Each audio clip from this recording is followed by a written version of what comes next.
were not here last week. Now, I want you to look at them. If they call Wattsboro home, shame on you.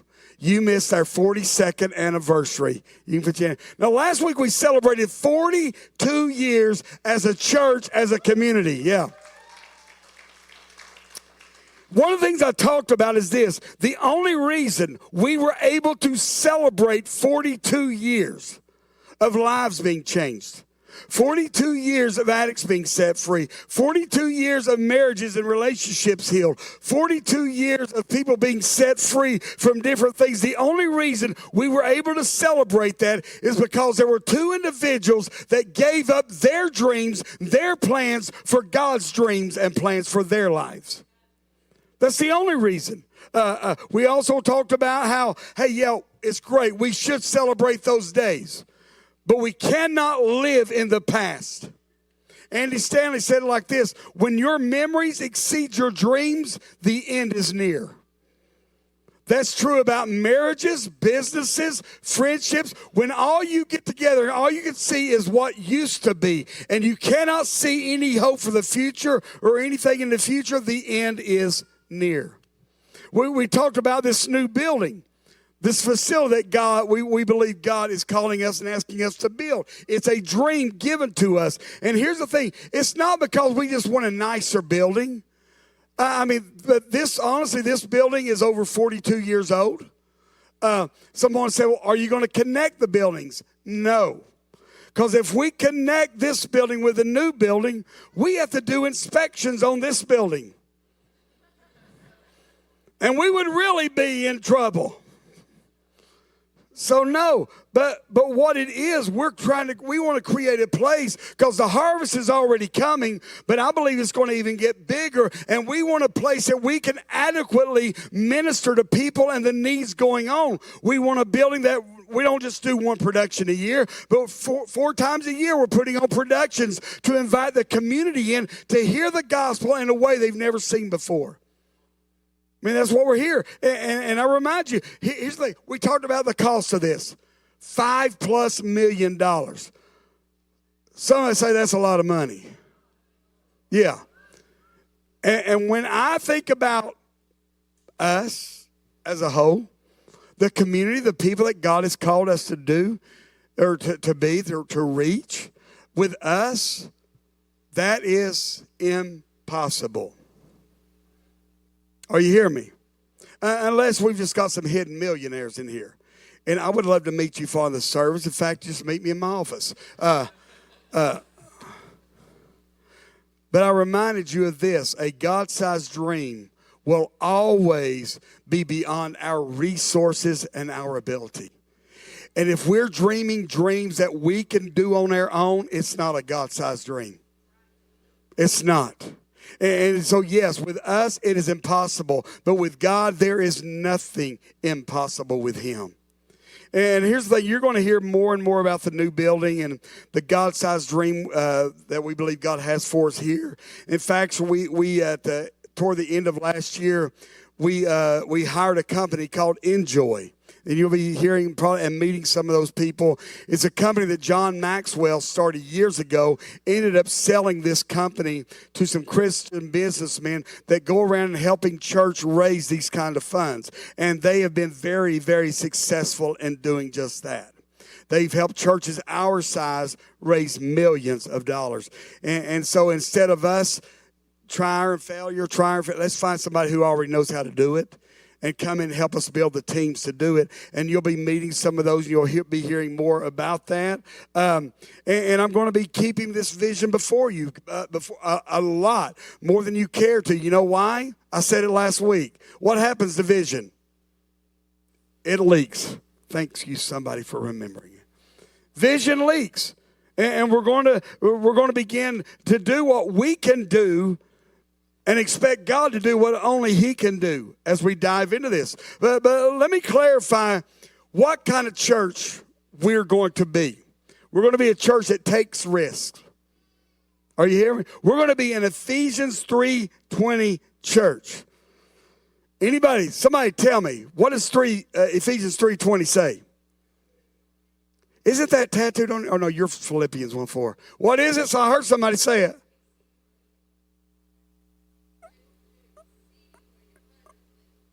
above all that we ask or think. Now, I want to give you some different versions of that verse to kind of clarify and help you see where we're at. And those that are King James only, I'm going to start with King James. Y'all ready?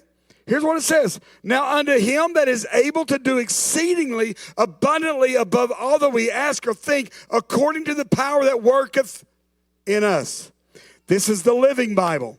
Now glory be to God, who by his mighty power at work within us is able to do far more than we could ever dare to ask or even dream of, infinitely beyond our highest prayers, desires, thoughts, or hopes. Here's the way the Voice says it.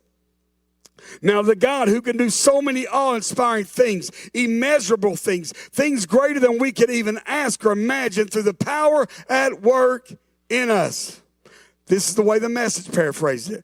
God can do anything, you know, far more than you could ever imagine or guess or request in your wildest dreams. He does it not by pushing us around, but by working within us, his Spirit deeply and gently within us. Here's the way Philip says it. Now to him who by his power within us is able to do far more than we ever dare to ask or imagine, to him be the glory in the church through Jesus Christ forever and ever. Amen. And here's the Passion's paraphrasing. Never doubt God's mighty power to work in you and accomplish all this. He will achieve infinitely more than your greatest request, your most unbelievable dream, and exceed your wildest imagination. Come on. Now, help me out. The writer of Hebrews says that God can do and wants to do things beyond our wildest imagination, right? Come on, it's not true, right?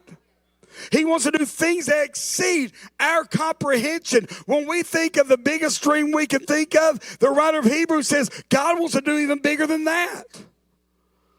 But did anybody catch how he said he wanted to do those things? Whichever translation, whether it was King James Version, which is the one the disciples read, or it's a little joke, that's not, or the Passion's paraphrasing of it. Anybody notice how he wanted to do it? By the power working where? In us. In us. We want to pray and bam, it just appears. We want to, I think Scott's the one that told me this, we want to pray for the mountain to be moved and then look surprised when God expects us to show up with a shovel. And God says, no, I can't. I want to do this, but I want to do it use the power within you to do it. God's saying, I want you to partner with me in this. I want you to be a partner with me on changing the world. And he's looking for a vessel to work in and through. If not you, then who? That's the question that we're asking today, through us. Look at your neighbor. Let's do the old preacher thing. Ready? Look at your neighbor and say, hey, God wants to use you. Now listen, I'll just tell you that was kind of sad. Of course, we're going to try it again. God wants to use you. He wants to work in you. If not you, then who? Today, I want to talk about something that is very near and dear to my heart. And here's why it's near to my heart. Because I personally know what it's like to be far from God. I personally know what it's like to have a bad taste in my mouth about the church that was presented to me. Come on, anybody relate? And we'll talk a little bit more about that. I know what it's like to feel broken, feel irredeemable, to feel like unrepairable. I know what it's like to feel like the black sheep of the family. Not as black as Casey, but the black sheep of the family. That's my brother. I'm allowed to talk about him. But thank God, hey, he's my associate pastor now. God works. Amen. I know what it feels like to feel like you've tried time time and time again, only to fail time and time and time again. And you end up thinking, what is the point of even trying again? And I think I've got some people that know that same feeling. So today, if I'm a little more passionate than usual, no, it's because of this. I'm well aware of the reckless grace and love that has been poured out in my life. I'm well aware that the position as pastor of Watts Bar Community Church wasn't because I'm going to look back and see all the great decisions that I made to get here. I'm well aware that I'm the only reason I am here as a pastor is in spite of some stupid choices and decisions I made in life. And it's the reckless love, mercy, and grace of God that walked me through all that junk and said, yeah, I still want you in spite of all that. So I'm well aware of who I am and where I'm at. So Mark 2 is where we're going to be. If you got a Bible, want to turn with me there. If you don't, we're going to bring it up on the screen. Let me give you a little setup. Jesus has just healed a paralyzed man.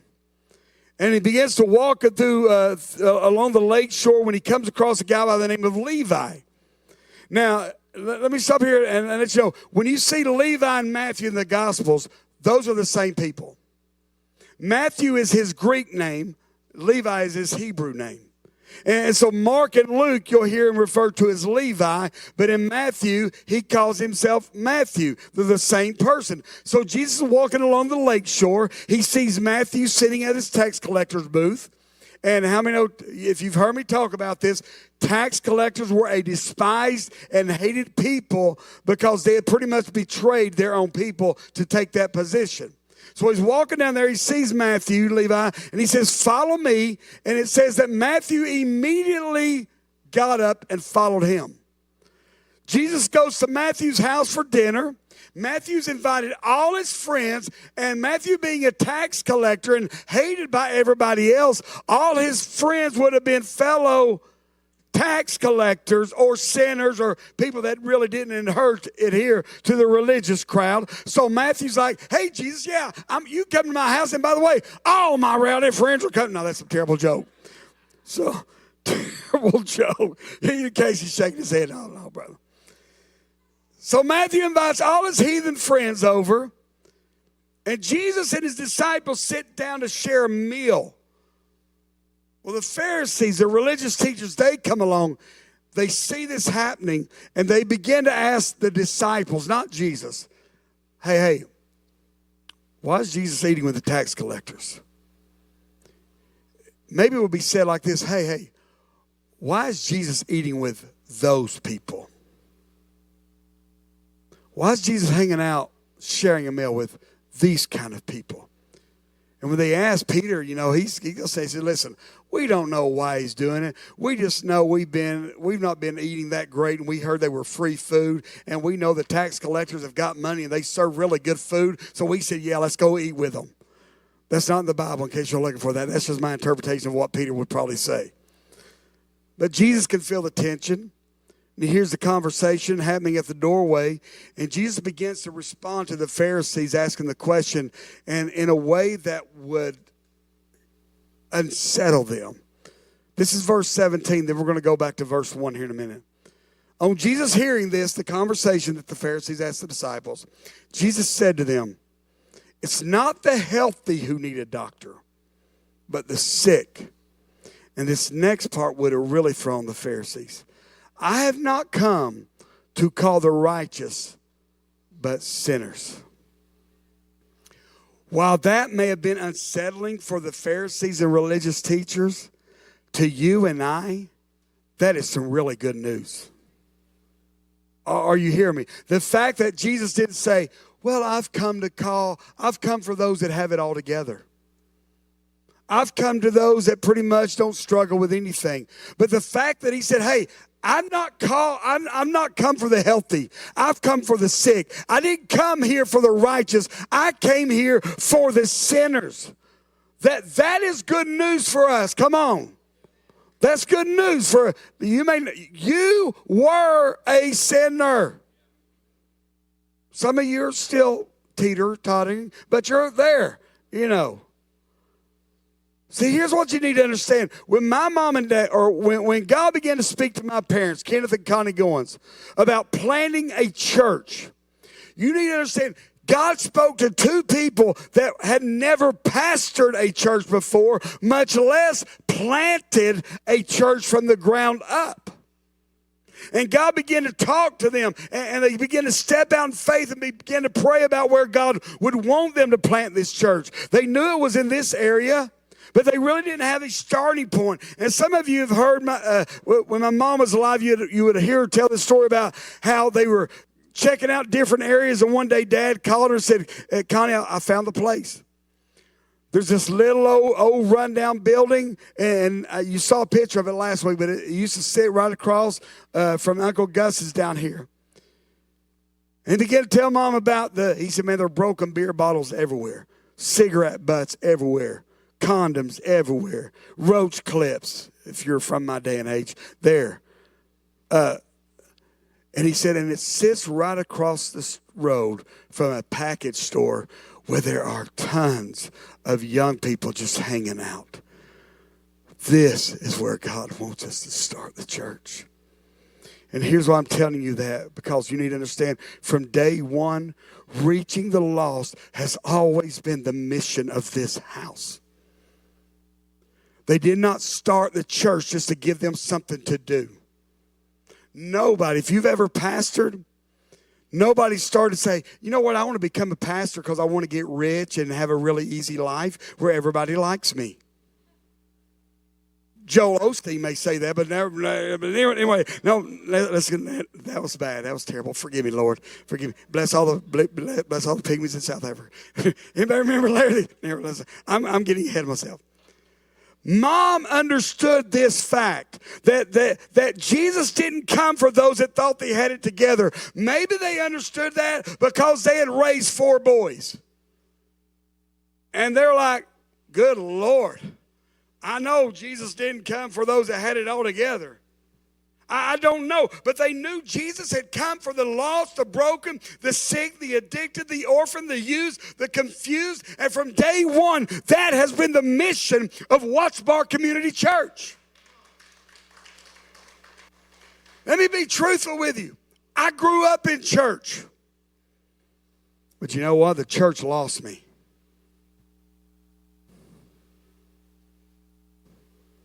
What do you mean? I grew up in church seeing people run, shout, they'd run the aisles, they'd scream, they'd sing, they'd speak in tongues, and they'd do it all, but nothing ever changed inside them. And you know what that taught me as a young man? All I need to do is look the part. As long as I look right on the outside, it doesn't matter what's going on the inside. And that also taught me this. I could never share what was really going on inside Kelly Goins' head with any of these people because they would look at me like I was crazy or I was broken in some way. Come on. So you didn't talk about struggles. You didn't talk about things. One of my favorite times in church was when we were having a revival and a young man that everybody knew this guy he was a bad dude, got saved. And I'll never forget this because it shocked the people in the church to death while I laid in the floor and laughed. And they were having testimony. He gets up there and he testimonies. He's full of emotion. You realize this guy had not grown up in church. And he begins to talk about how God had healed him, about what God had done. He saved me. He said, and when you give that altar call and nobody's coming up there, I want to go back there and kick their AWS all the way up there to the altar. Well, the people in the church are like, I'm on the floor dying laughing. Because I'm going to tell you, the church was not prepared for the brokenness of people.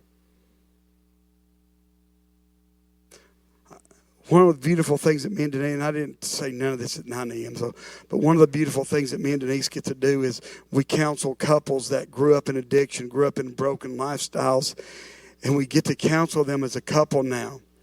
And they say to us, you know what, pastors?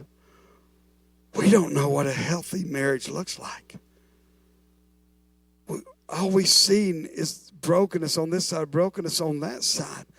And us getting to walk people through that and show them that it's possible.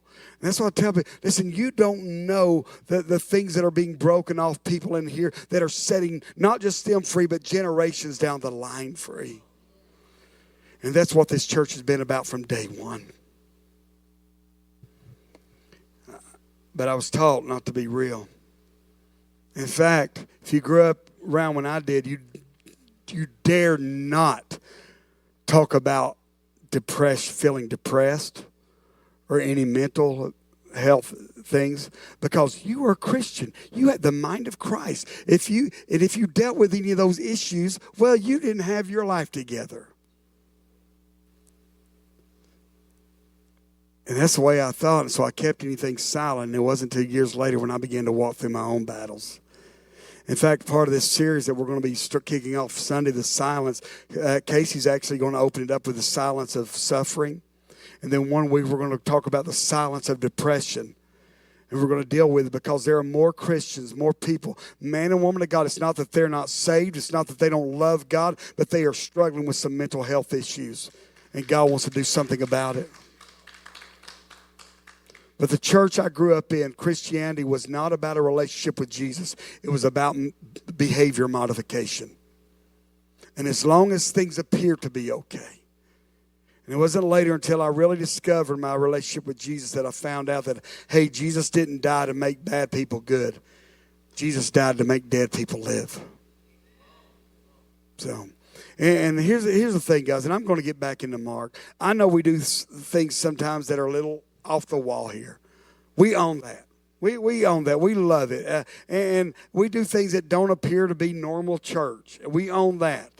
But understand, every time we do a secular song, every time we do a drama, every time we do a production up here, and you may hear a secular song being sung, or you may see a dance getting played out, everything we do has purpose. Everything we do is setting the stage for the gospel. And to people that aren't listening to local Christian radio, but they're out there, and we want to get them in here long enough for them to hear something that makes them comfortable, and then slip the gospel right in there to them.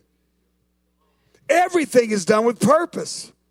I'll never forget this, and I'm going to be very careful because I would not want to offend anybody.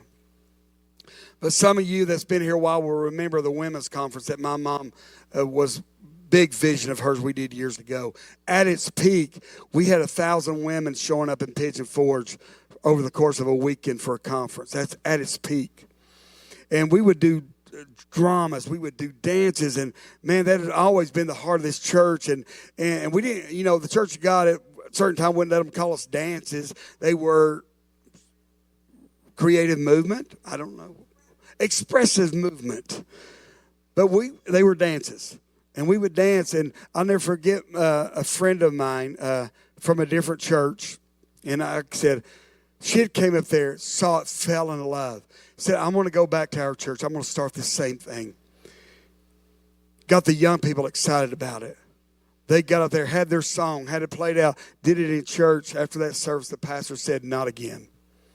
If you want to do that, I'm not kidding. Your feet stand still and do not move out of that spot. And you do your motions with your hands, and that's it. Talked to a friend that visited that church a few weeks ago. And they said, Kelly, it is like stepping back in time 50 years. They sing the same songs, do the same things, and nothing has changed. Why? Because one person willing to step outside the box got shut down. Are you hearing me? I don't want to get ahead of myself. But here's what I've learned. You cannot really be the church without getting your hands dirty. You cannot really be the church without getting some blood on your clothes. And I'll say this while I'm already there. If you're taking notes, you can't really be the church and not upset the religious. Are you hearing me? We get comments on our posts from time to time of people not agreeing with how we do things, people not agreeing with this. We did this song a few years ago, Let's Get Dirty, and it came out on video. It was on our live stream, and one of the comments was, that's nothing like worship before Jesus. And just terrible comments, just knocking everything down. And Kelly, what did you do? I deleted the comment and went on with life. You know why? Because I don't have time to debate people online. I'm too busy trying to snatch people out of hell to worry about how you think the way we do things, right or not.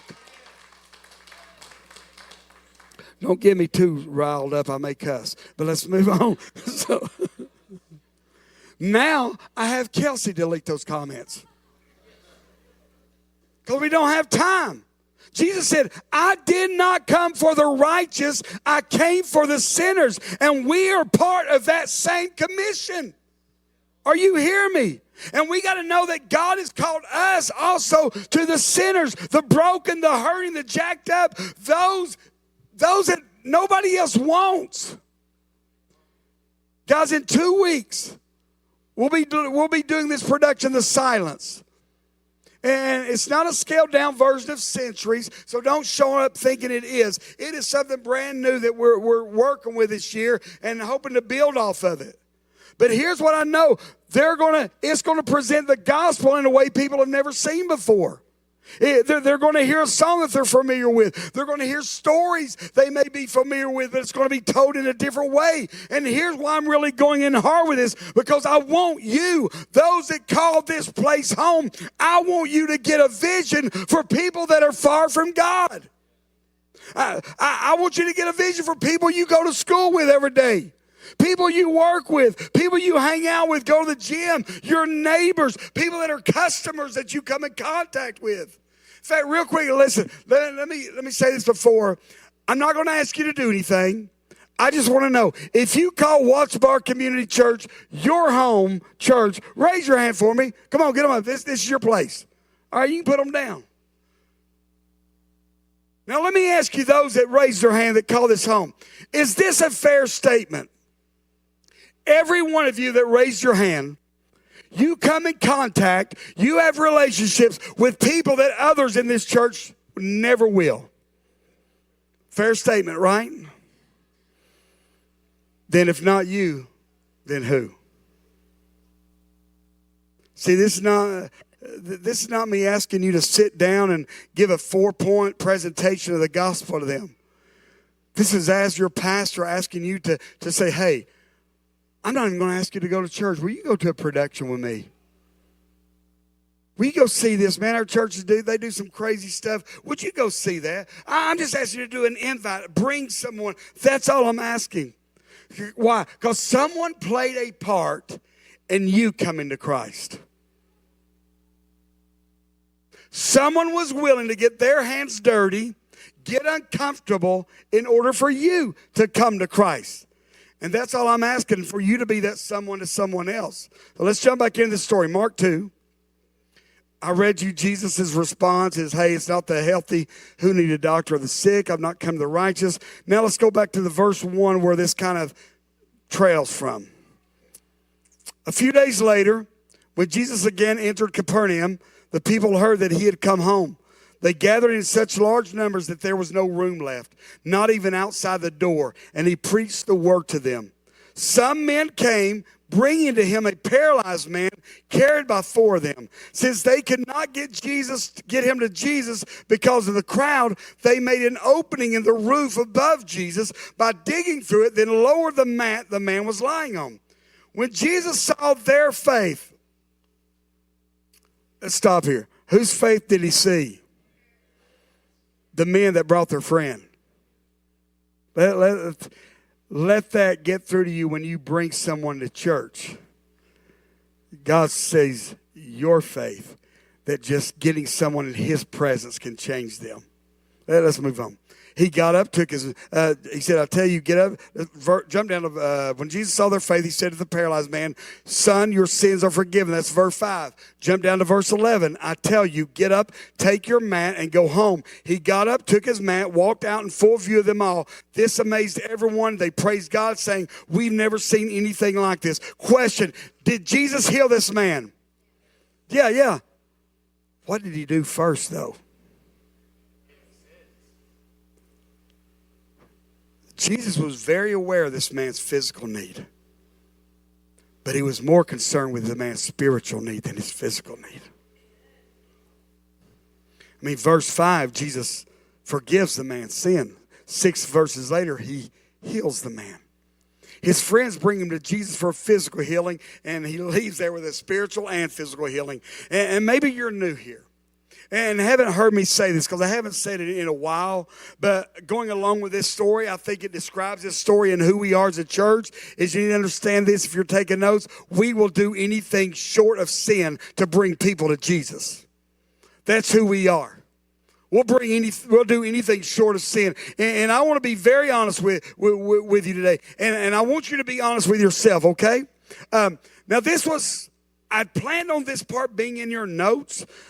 And Kelsey just puts in the notes what I tell her to, and I forgot until this morning, and I'm looking through my notes. And I thought, oops. So in your mind, I want you to rank yourself from 1 to 10, 1 being the lowest, 10 being the highest. And I want you to rank yourself on your heart for people that are far from God. Now, stay with me, because I don't, 1 being apathetic, like unemotional when it comes to reaching those that are far from God. 10 being very passionate about reaching people far from God. And before you rank yourself up there, 7, 8, and 9, let me clarify this question. If over the past week, the past 7 days, you've prayed for someone by name that you know is far from God, you've been praying for their salvation, you're constantly inviting them to church, they may even be with you today, but if that's you and hey, this past 7 days, man, I've been praying for this person, I've invited them, go ahead and rank yourself up there, 7, 8, 9. And if you're being really honest, maybe that doesn't describe you. Maybe you're not as emotional when it comes to that. And over the past 7 days, you haven't really prayed for anyone that you know is far from God. You haven't invited anyone to come and hear the message of Christ. Maybe it's been a while since you've prayed for a certain person. It's been a while since you've invited. If that's you, I'm not trying to make you feel bad. I just want you to be honest with where you're at, and I want you to go ahead and rank yourself down there. Now, I'm going to try to be PC and give you a trigger warning for what I'm about to say. What I'm about to say is going to offend some of you. It may make some of you mad. You're going to push back. But I'm going to say it anyway because it's the truth. And I'm learning more and more people need to hear the truth more than me trying to make them uncomfortable in their lie. Are you hearing me? If you're a follower of Jesus, and on a scale of 1 to 10, you ranked yourself 5 or lower, that is unacceptable. If you ranked yourself as 5 or lower, or you haven't really prayed for anyone specifically that you know is far from God. Because as followers of Jesus, our heart needs to beat for the things that God's heart beats for. As a follower of Jesus, our heart needs to break for the things that breaks the Father's heart. And I'll say this, and I'll keep saying it. You will never lock eyes with anyone that does not matter to the heart of God. I don't care what they look like, how they're dressed up, the words they say, they matter to the heart of God. And because they matter to God, they should and better matter to us. Again, I'm not trying to make you feel bad if you rank yourself low. But what I'm hoping is something is going to awaken in you and stir you where you begin to pray, God, rekindle my heart for the lost.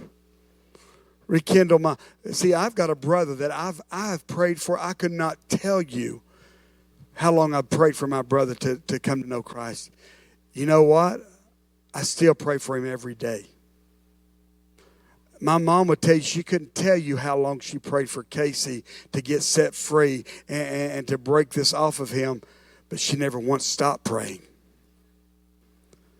We got to get God. If you had somebody that you used to pray over, you'd say, God, you know what? Break my heart for them again. Soften my heart for them again. And today, before we dismiss, I want to give you 2 things that we as followers of Jesus are called to. First one, if you're taking notes, as a follower of Jesus, we've been called to carry some weight.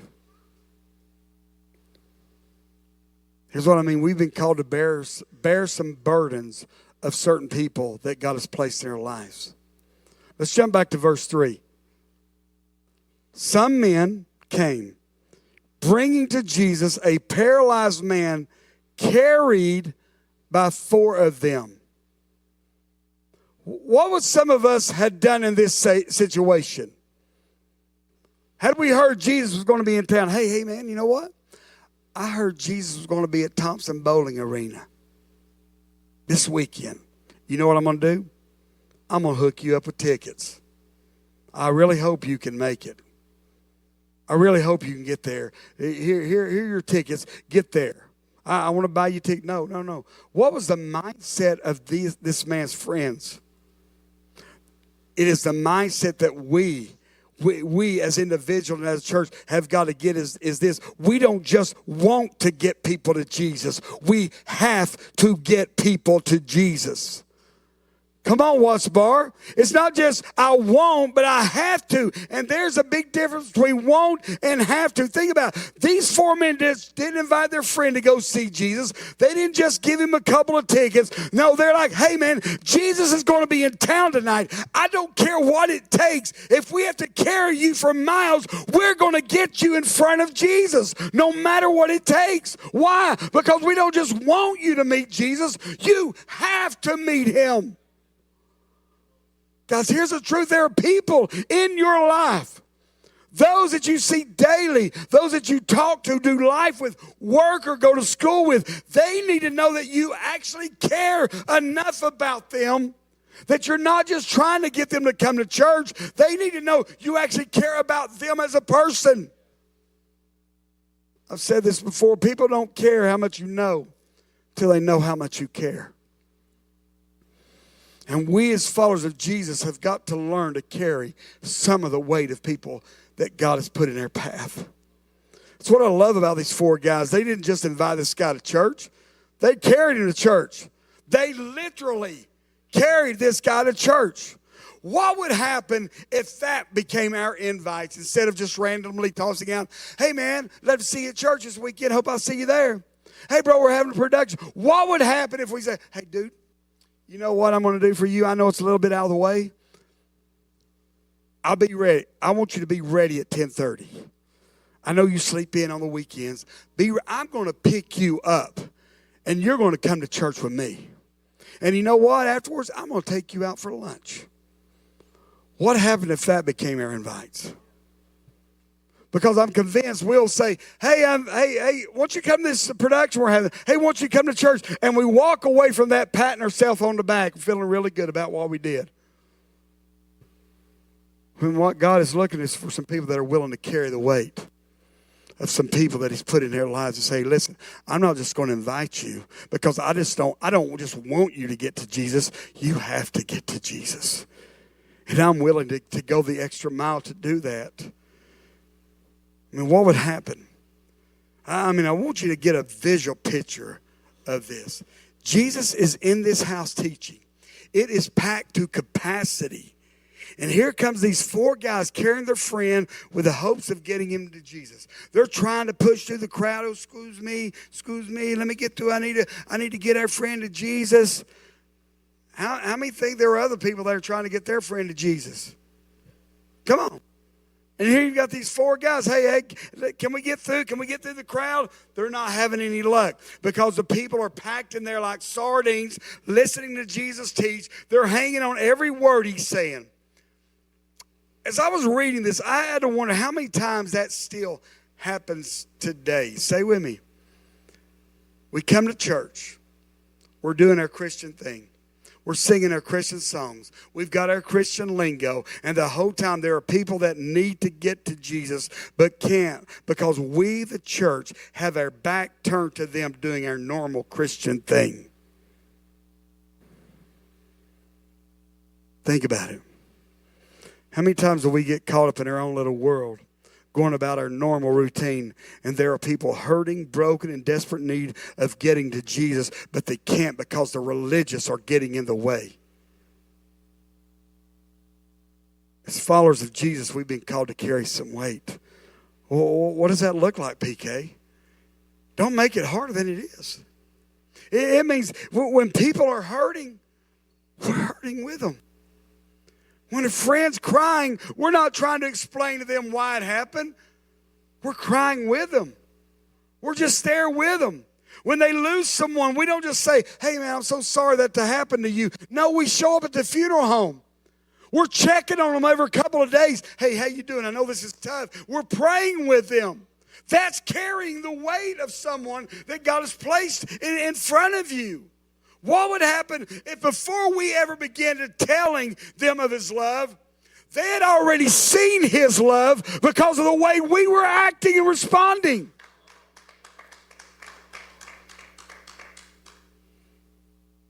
What would happen if they saw they weren't just a number or an assignment from your pastor, but that you actually cared about them as a person? Guys, I pray that we would have eyes to see the people that God places in front of us every day, and we would see them, hey, God's put them in front of me for a reason. That we would have ears for people who just need someone to listen to them. And I don't know how this will play out for you, but I believe that if you'll pray for God to give you the eyes to see and the ears to hear, that those you need to carry some weight, guess what? He will do just that. 4 men carried their friend to Jesus. Why? Because their mindset wasn't, I want him to get to Jesus. It's like, he has to get to Jesus. God is calling us to carry some weight. If I could get Easter to come on up, the second thing that God is calling us to do. Some of you are going to like this point more, just because I know the crowd. But God is calling us to break some rules. Some of you just woke up. Come on. How many, you're honest and you're like, you know what? I'm not a really good rule keeper. Come on. Well, we got a couple of honest ones in here. And some of you just not going to raise your hand because, hey, it's rebellion. And you say, I'm not raising my hand for anybody. I just want to break the rules. I want to break the rules. How many grew up with the rule of waiting 30 minutes after you ate before you could go swimming? Anybody follow that rule? No. Of course Megan did. Of course. I didn't wear a seatbelt as a kid. You know why? Mom was my seatbelt. Come on, come on. That was my seatbelt. That 5-second rule, please. Hey, it's the ground and it's something I want. I don't care if you're watching me. I'm picking it up and eating it. Some days I'll still do that today. There's a reason they tell kids not to run with the scissors. Because of people like me. I ran with scissors. My mom always told me, Harvey said, you'll never be able to shave your head because of all the scars and knots on your head. I didn't know if she was confessing to some abuse or just, well, no. So, if it said keep off the grass, come on. Where are my people at? You're going to take 2 or 3 steps on that grass. You got to be willing to break some rules. Here in the story, we see these 4 men. They don't just break the rules. They destroy the rule book to get their friend to Jesus. And that's why our church motto is we will do anything short of sin to bring people to Jesus. And I know most of you know this story, but don't pass over the extremes these men went to get their friend to Jesus. Look at verse 4. Since they could not get him to Jesus because of the crowd, they made an opening in the roof above Jesus by digging through it and then lowered the mat the man was lying on. Why would they do such a thing to someone else's house? Because they didn't just want their friend to get to Jesus. He had to. I want you to think about the process. Because a lot of times we'll read these stories and we just gloss over. Think about it. Hey, guys, we can't get through. Guys, what are we going to do? Well, I'm not leaving here until we get him to Jesus. I've got an idea, man. You always got that one. I'll tell you what, guys. Let's hoist him up on the roof. Stay with me, guys. And then we're going to dig a hole through the roof. And then we're going to lower him down to Jesus. You got another friend. Let me make sure I understand your plan. We're going to lift our friend onto someone else's roof. Then we're going to dig a hole in someone else's roof. Then we're going to lower him to the feet of Jesus. I'm in. Let's do it. If that is not redneck ingenuity, I do not know what is right there. According to one commentary I read that talked about this story, they said there would have been these beams that were about 3 feet apart, and the roof was actually made of, get this, mud, straw, and manure. You may know it by our Greek word, skubala. Here's what I'm saying. As followers of Jesus, sometimes you have to be willing to dig through somebody's stuff to get them to the feet of Jesus. Are you hearing me? Sometimes you have to put up with the smell. Come on. Isn't it funny how you ever know somebody, they can't smell their own BO? But you can smell they've kind of gotten used to it. And we don't realize that we used to stink in our own mess. And now when somebody else that comes in with their mess, it's like, no. As followers of Jesus, we got to be willing to put up with the smell, put up with the mess. Why? Because someone did it for us. And I'm telling you, and I am being serious as a heart attack. When the harvest starts coming, and we've got kids down in WB Kids that haven't had a bath in a week, not because they can't, just because they couldn't. We've got babies that are coming in the nursery that smell. You know what our job is as followers of Jesus is not to point out it, but begin to love them right where they are and be the hands and the feet of Jesus right there in their mess. Nothing ticks me off more than to hear a group of people begin to talk about someone that came in. Oh, man, they stunk. Yeah, so did you. And you know what? Your attitude right now is pretty stinking too. Won't you shut up and love people like Jesus loved you? That's what I want to say. You have to be willing to dig through some manure. So they come up with their plan. They're digging. Some of the inside of the ceiling starts to fall down. People are like, hey, what's falling from the ceiling? The world's ending. No, they didn't say that. Then all of a sudden they see this light come through the roof. And you've got these 4 guys peering down through the hole in the roof. Just looking. The owner is looking back up, thinking, Affleck? No, he's not thinking that. But these 4 friends didn't just want their friend to get to Jesus. They had to get him to Jesus. And they're like, let's lower him in. You get that arm. I'll get this leg. Let's just lower him down. Poor guy. I think the poor guy on the mat said, hey, God, I can see him. I'm good here. I'm good. Let's just stop right here. No. You seeing Jesus is not enough. You need to be at the feet of Jesus. And I think so many times we think that just seeing Jesus or someone coming in here and feeling a little shiver go up their spine, that's enough.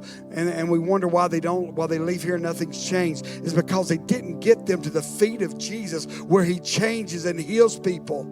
That is their job. I just wonder how far, Casey, they got him down to one of them's like, hey, he's close enough. Let's just drop him. I mean, if they believe Jesus could heal him from paralysis, Jesus could heal him from some broken bones too. But I love that these 4 guys didn't look at the obstacles as a sign, well, God must not want us to get him there. Instead, their attitude was, we're going to break through any obstacle, any barrier, whatever it takes to get our friend to Jesus is what we're willing to do. Can I tell you, I want to pastor a church full of those kinds of people. Come on, are you hearing me? I want to pastor a church full of people that refuse to let a barrier keep them from getting someone to Jesus. They refuse to let something, an obstacle, keep them from bringing someone to Jesus. A church full of people that says, hey, we're okay if we got to break some rules to get them to Jesus. We're okay with that. And if you're taking notes, write this down. To reach people that no one is reaching, we will do things that no one else is doing. That's who we are.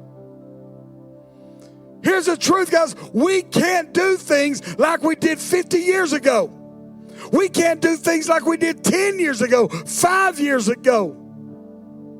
We got to be willing to get out. Not that we're watering down the gospel, not that we're changing the gospel, but we're changing the presentation.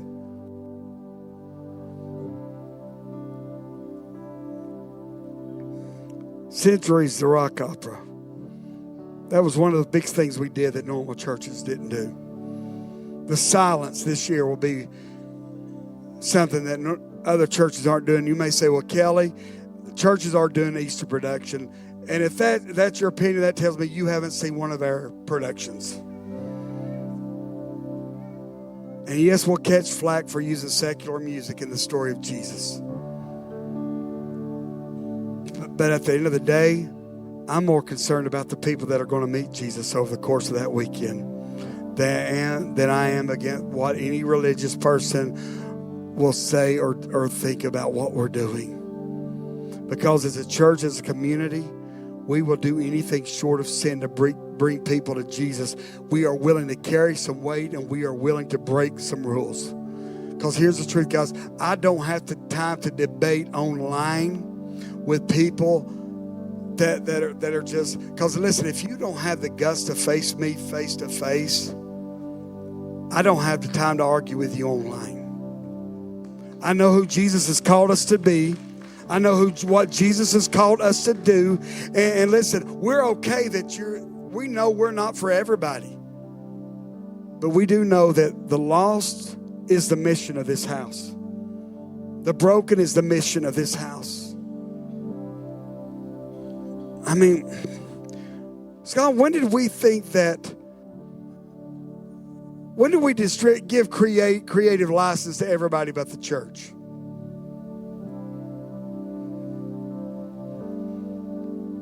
I mean, like, you know who we serve, the God who created the universe out of nothing. That's a pretty creative God. I mean, think about it. We've handed innovation over to Apple and Microsoft. We've handed creativity over to Hollywood. We started allowing Facebook, Instagram, TikTok to show us what relations really look like. We've allowed the government to start meeting the needs of the poor in our communities when the church was intended to do that. And that's why I believe, guys, there comes a point when we got to stop going to church and start being the church.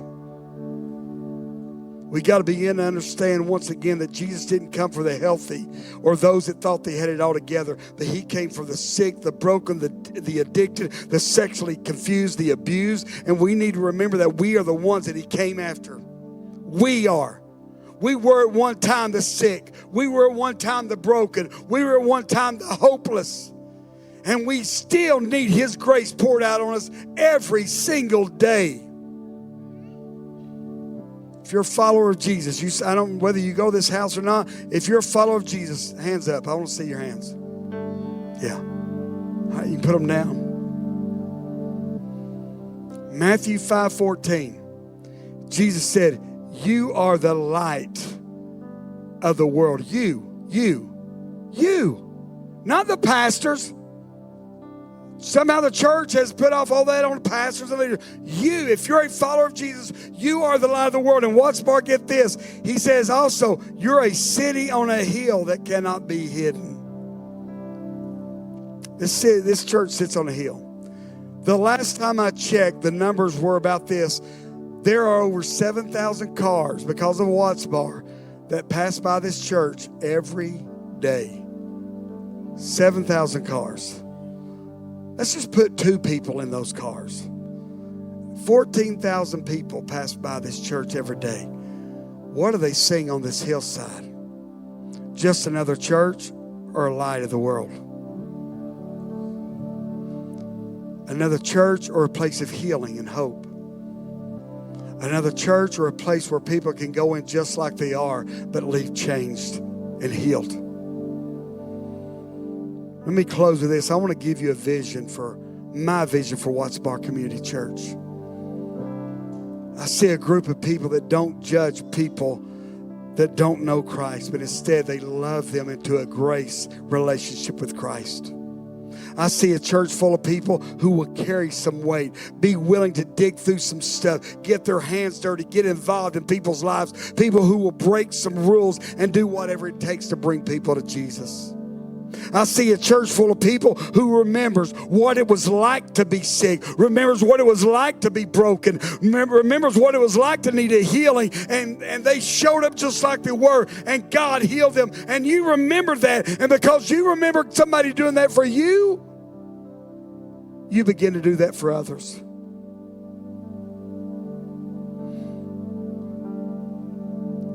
See, God is calling us not just to lead people, but bring people to Jesus. We don't just want people to Jesus. Listen, I'm praying for my brother Stephen, and I know he'll come to this Easter production just because he loves music. And I'm praying and still believing that something is going to shift in his heart. And although he grew up in church, although he got a bad taste in his mouth about church, he's going to realize that, hey, it's not the church he walked away from, it was Jesus. And Jesus loved him. Jesus loved him. Wherever you ranked yourself earlier, whether, hey, I'm very passionate about the lost coming to Christ, the people that are far from God, or if you're honestly, Kelly, I really haven't even thought about it. I'm going to ask you a simple question. Stand with me across this room.